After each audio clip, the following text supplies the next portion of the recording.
ओम नमः शिवाय। दोस्तों, हर हर महादेव। आज की वीडियो में सोमवार व्रत कथा का श्रवण करने जा रहे हैं। सोमवार का दिन भगवान भोलेनाथ को समर्पित होता है। इस दिन व्रत करने से शिव भक्तों की सारी मनोकामनाएं पूर्ण हो जाती हैं। लेकिन व्रती को सोमवार का व्रत का फल तभी मिलता है जब वह सोमवार व्रत कथा को पढ़ता है या सुनता है। यदि आप सोमवार का व्रत किसी कारणवश नहीं कर पाते हैं तो एक लोटा जल भगवान शिव को जरूर समर्पित करें और कथा भी आप श्रवण कर सकते हैं। सोमवार का व्रत भगवान शिव को प्रसन्न करने के लिए रखा जाता है और इस दिन जो सच्चे मन से, सच्चे भाव से, हृदय से भगवान भोलेनाथ की पूजा करता है, आराधना करता है, उसकी सारी मनोकामनाएं पूर्ण हो जाती हैं। लेकिन व्रती को सोमवार का पूर्ण फल तब मिलता है जब कथा को वह सच्चे मन से श्रवण करता है। इस कथा के बिना सोमवार का व्रत अपूर्ण माना जाता है।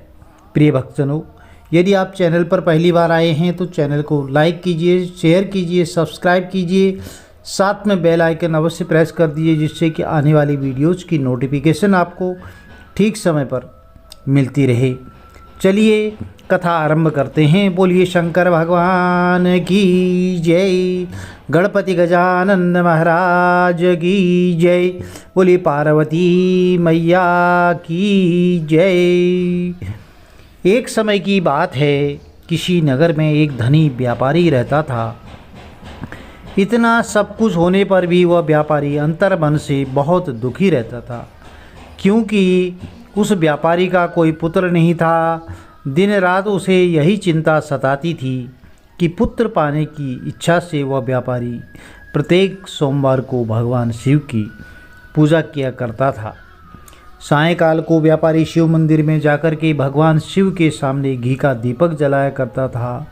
उस व्यापारी की भक्ति को देख कर के एक दिन पार्वती ने भगवान शिव से कहा, हे प्राणनाथ, यह व्यापारी आपका सच्चा भक्त है। कितने दिनों से यह सोमवार का व्रत और पूजा नियमित कर रहा है। भगवान, आप इस व्यापारी की मनोकामना अवश्य पूर्ण करें। तो पार्वती जी का इतना आग्रह देख करके भगवान शिव ने कहा, तुम्हारे आग्रह पर मैं इस व्यापारी को पुत्र प्राप्ति का वरदान तो देता हूँ, लेकिन इसका 16 वर्ष से अधिक पुत्र जीवित नहीं रहेगा। उसी रात भगवान शिव ने स्वप्न में उस व्यापारी को दर्शन देकर के उसे पुत्र प्राप्ति का वरदान दिया और उसके पुत्र के 16 वर्ष तक जीवित रहने की बात भी बताई।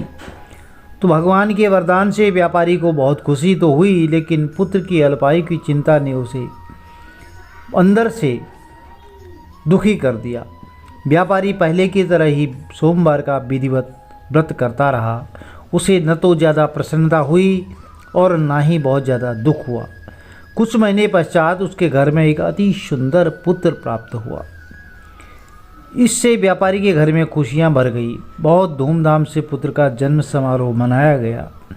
व्यापारी को पुत्र जन्म की अधिक खुशी नहीं हुई, क्योंकि उसे पुत्र की अल्पायु के रहस्य का पता था। यह रहस्य घर में किसी को नहीं मालूम था। विद्वान ब्राह्मणों ने उस पुत्र का नाम अमर रखा। जब अमर 12 वर्ष का हुआ तो शिक्षा के लिए वाराणसी भेजने का निश्चय हुआ। व्यापारी ने उसे अपने मामा के साथ शिक्षा प्राप्त करने के लिए वाराणसी भेजने की योजना बनाई।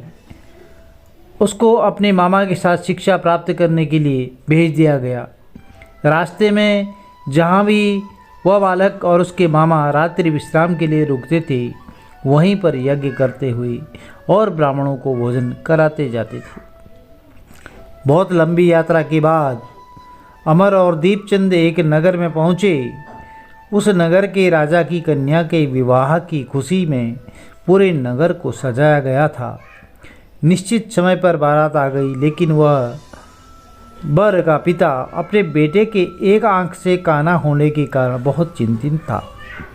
उसे इस बात का भय सता रहा था कि राजा को इस बात का पता चलने पर कि कहीं वह विवाह से इनकार न कर दे और इससे उसकी बदनामी भी हो जाएगी।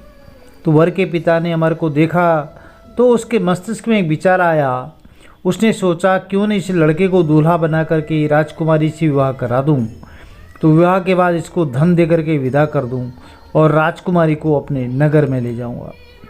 तो वर के पिता ने इसी संबंध में उससे बात की उसके मामा से। तो मामा ने धन मिलने के लालच में वर के पिता की बात स्वीकार कर ली और अमर को दूल्हे के वस्त्र पहनाकर राजकुमारी चंद्रिका से विवाह करा दिया। राजा ने बहुत सारा धन देकर राजकुमारी को विदा किया। अमर जब लौट रहा था तो सच नहीं छिपा सका और उसने राजकुमारी की ओढ़नी पर लिख दिया कि राजकुमारी चंद्रिका, तुम्हारा विवाह तो मेरे साथ हुआ है। मैं तो वाराणसी में शिक्षा प्राप्त करने के लिए जा रहा हूँ और अब तुम्हें जिस नवयुवक की पत्नी बनना पड़ेगा वह एक आंख से काना है। तो राजकुमारी ने अपनी ओढ़नी पर लिखा हुआ पढ़ा तो उसने अपने पिता से बात की और उस लड़के के साथ जाने से इनकार कर दिया।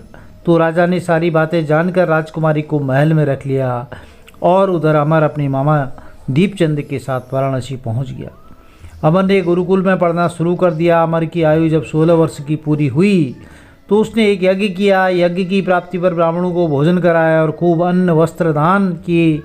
रात को अमर अपने शयन कक्ष में सो गया। शिव के वरदान के अनुसार शयनावस्था में ही अमर के प्राण पखेर उड़ गए। सूर्योदय पर जब मामा अमर को मृत देखकर रोने लगे तो आसपास के लोग भी एकत्र होकर के दुख प्रकट करने लगे। मामा के रोने से विलाप करने के स्वर जो है समीप से गुजरते हुए भगवान शिव और माता पार्वती ने भी सुने। तो पार्वती जी ने भगवान शिव से कहा, हे प्राणनाथ, मुझसे इसके रोने के स्वर सहन नहीं हो रही, आप इस व्यक्ति के कष्ट को जरूर दूर करें। तो भगवान शिव ने पार्वती जी के साथ अदृश्य रूप में समीप जाकर के अमर को देखा। तो पार्वती जी से बोले, पार्वती, यह तो उसी व्यापारी का पुत्र है, मैंने इसे 16 वर्ष की आयु का वरदान दिया था, इसकी आयु तो पूरी हो गई है। तो पार्वती जी ने फिर भगवान से निवेदन किया कि हे प्राणनाथ, आप इस लड़के को जीवित करें, नहीं तो इसके माता पिता पुत्र की मृत्यु के कारण रो रो कर अपने प्राणों का त्याग कर देंगे। इस लड़के का पिता तो आपका बहुत ही परम भक्त है, वर्षों से सोमवार का व्रत करते हुए आपको भोग लगाता है। पार्वती के आग्रह करने पर भगवान शिव ने उस लड़के को जीवित होने का वरदान दिया और कुछ ही पल में वह जीवित होकर उठ बैठा। उसके बाद मामा और अमर दोनों वापस अपने घर को प्रस्थान कर दिए। रास्ते में उसी जगह पर पहुँचे जहाँ उस बालक का पहले विवाह हुआ था। वहाँ पर भी उन्होंने यज्ञ का आयोजन किया। तब राजा ने अमर को तुरंत पहचान लिया। यज्ञ समाप्त होने पर राजा अमर और उसके मामा को महल में ले गया और कुछ दिन उन्हें महल में रखकर बहुत सारा धन वस्त्र देकर के राजकुमारी के साथ विदा किया। रास्ते में सुरक्षा के लिए राजा ने बहुत से सैनिकों को भी साथ भेजा। दीपचंद ने नगर में पहुंचते ही एक दूत को घर भेजकर अपने आगमन की सूचना भेजी। अपने बेटे अमर के जीवित वापस होने की सूचना से व्यापारी बहुत प्रसन्न हुआ। व्यापारी ने अपनी पत्नी के साथ स्वयं को एक कमरे में बंद कर रखा था। भूखे प्यासे रहकर व्यापारी और उसकी पत्नी बेटे की प्रतीक्षा कर रहे थे। उन्होंने प्रतिज्ञा कर रखी थी कि यदि उन्हें अपने बेटे की मृत्यु का समाचार मिला तो वह दोनों अपने प्राण त्याग देंगे।